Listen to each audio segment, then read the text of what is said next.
All right, good evening, everybody. I'm here with the team of the Emergency Operations Center, the folks who really took the lead, and hopefully getting Henri, Tropical Storm Henri, in the rearview mirror. We still have a way to go. Most of the winds are dissipating, but the rains are with us, and there's a real risk of flash flooding. The ground is so saturated that it can flood with just another inch of rain. But let me give you the good news. The good news is that if we have 28,000 folks still without power, I've had strong assurances from Joe Nolan and Eversource that the overwhelming majority, 90+%, will have their power restored by this time tomorrow. If there's some that take a little bit longer because they're at the end of a long road or a big tree has come down, it takes a bit, they're going to get everything done over the next 2 to 3 days. And look, the storm did us a bit of a favor. It did Rhode Island no favors by veering a little bit more to the northeast. We've got down to 28,000 outages. They're still closer to 70,000.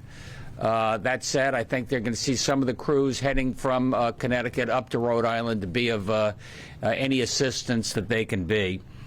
We had 6,500 beds filled with utility workers last night. I want to say a lot of folks came from all over the region, and it was better to be, over-prepared than under-prepared. And I'd like to say a little credit where credit's due. Marissa and our team put some pressure on the utilities to make sure we get it right this time. I like to think we got it a lot better right. And hats off, in particular, those utility workers and those linemen who, over the last, 12 hours in the pouring rain and gusty winds, have been climbing those bucket trucks. And I think we've got over 20,000 people already restored. That's an effort that I will remember. So that said, we have the end of the storm surge warning.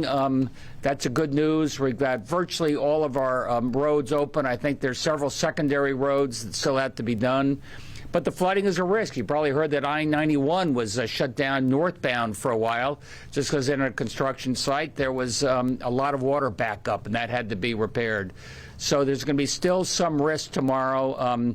Don't be stupid. If you see a lot of, please stay close to home if you can, but assuming if you have to go to work, whatever, you see those puddles of water, be careful. You don't know whether that's 1 inch or a foot of water there.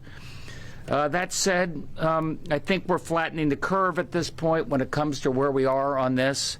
I think that we'll probably see some down power lines. Don't touch them if you see them.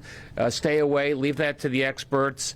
There will be some thunderstorms scattered over the course of the next 24 hours, so there will be some incidental flooding. But at this point, I'd like to say that our utilities were better prepared. And we've taken care of folks. Let's wait and see before we congratulate and see where we are in 24 hours. I'd like to think the lights are on. We're back in business. This has to be a sense of relief in some regards. I mean, when we were talking about this yesterday, we talked to you, we talked to Eversource as well, that they were saying it could be 8 to 21 days. So this must feel good knowing that we prepared, and thankfully we didn't need all those preparations. Yeah, two things. I mean, I said, look, don't overpromise and underdeliver. Do the opposite. But they scared us with that 21-day stuff. I know that's a regulatory thing. It's going to be closer to 3 days, starting from earlier today. So I think that's incredibly positive. They got extra crews on the ground. In part, we said you have to have extra crews on the ground. We're not going to accept what happened last year this year. And that's made a difference. And then our hearts go out to Rhode Island because they got hit pretty hard. Can you address some of the flooding issues? I mean, obviously we've had a lot of rain this summer. The ground is saturated. We've seen some of the streets. I mean, there's no doubt it's going to take a while. Some of the roads may actually collapse or buckle because of all the water. That's exactly right. I mean, we had so much water over the last 10 days, and this on top of it, and then what we're going to have tomorrow. Look, it's a reminder what we mean by resiliency. You know, when Deep talks about it, I didn't quite exactly know what it meant, except we have a lot of parking lots and water flows. There's no place for it to flow. And that's why it's so important that we be very careful. Our substations are often at risk. You know, most of the wealth of the state of Connecticut is in waterfront communities or along the shore, including the electric substations for United Illuminating. So we have to be extraordinarily careful about that. And that's one of the things that wetlands do. They absorb a lot of the water. They are a drainage system for us. So strategically having them is important as well in terms of resiliency in the future. And you had mentioned earlier that you want to work with Rhode Island to help them in any way they help you. Is this a FEMA issue? Will you be asking for any kind of funds? And what will you be doing for Rhode Island, and what will they be doing for us? Rhode Island, talk to the utilities, but we had folks coming from everywhere from Texas to Maine to help out Connecticut when we thought we were going to be the eye of the storm. And if Eversource and UI think they have some crews that could be helpful to Rhode Island, I've been on the phone with the governor of Rhode Island. We're going to do everything we can to help them.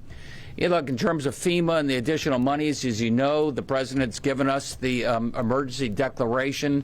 That's providing some preliminary support now, and we're going to ask our municipalities to quantify what they think their RE-related expenses are and see what type of a compensation we can get them. Something that we were talking about yesterday was, I know that we were talking about the EOC having, the search and rescue teams available, goodness forbid, people got stuck. I know that there was flooding. Were any of those teams utilized? Did it overwhelmingly seem like people abided by these evacuation orders and recommendations? Who wants to take that? Brenda or James? Or? Thank you. Presently, we have 2 members of the search and rescue team out headed towards Bolton to review a downed bridge on private property. So that's one of the aspects.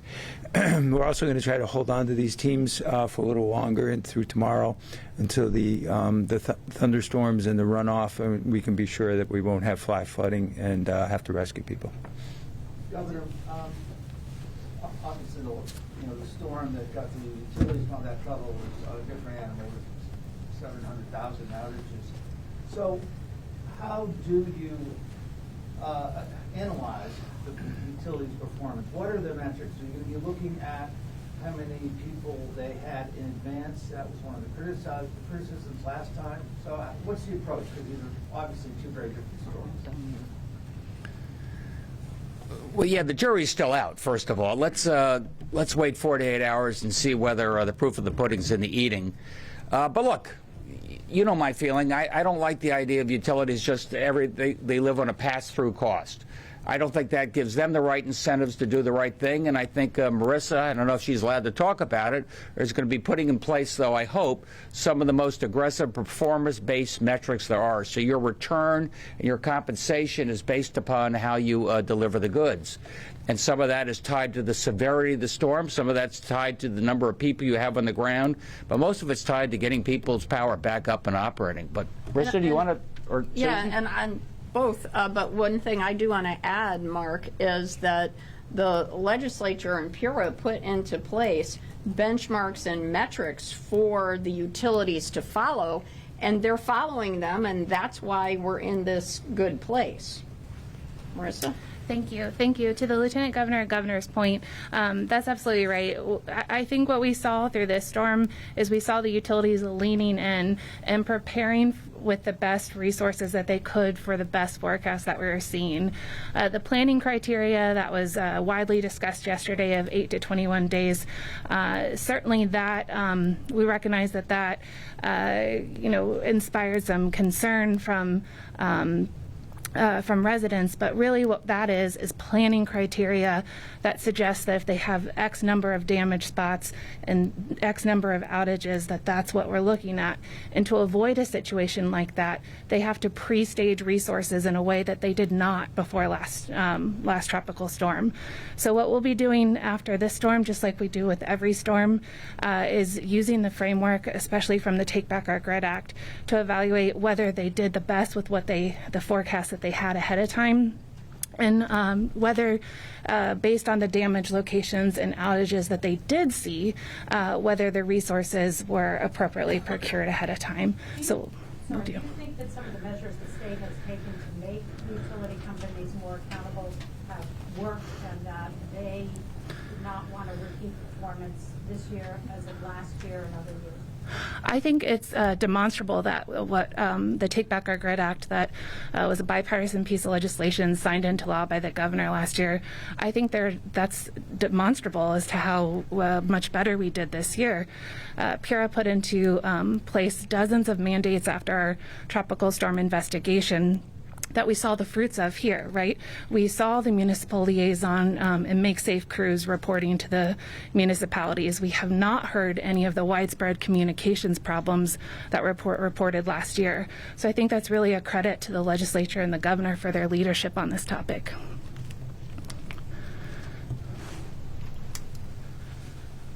Yeah, I'll only add that Susan and I have had, several municipal calls with every single municipal leader and given a basic presentation, asked who has questions, and very, very few questions. That says to me that the regional operating centers, with a close liaison with the utilities, they're answering those questions and getting responses at the local level, which is just great. Thanks, everybody. Thank you. What's the timetable on the federal disaster? You So guys- it's an emergency declaration, so we got the emergency declaration today, actually, officially. And so as the governor explained it, the towns will collect their costs, the state agencies will collect their costs and be able to start to ask for reimbursements for the period of time for emergency protective measures, which is what's in place. Thanks. Thanks, everybody. Thank you.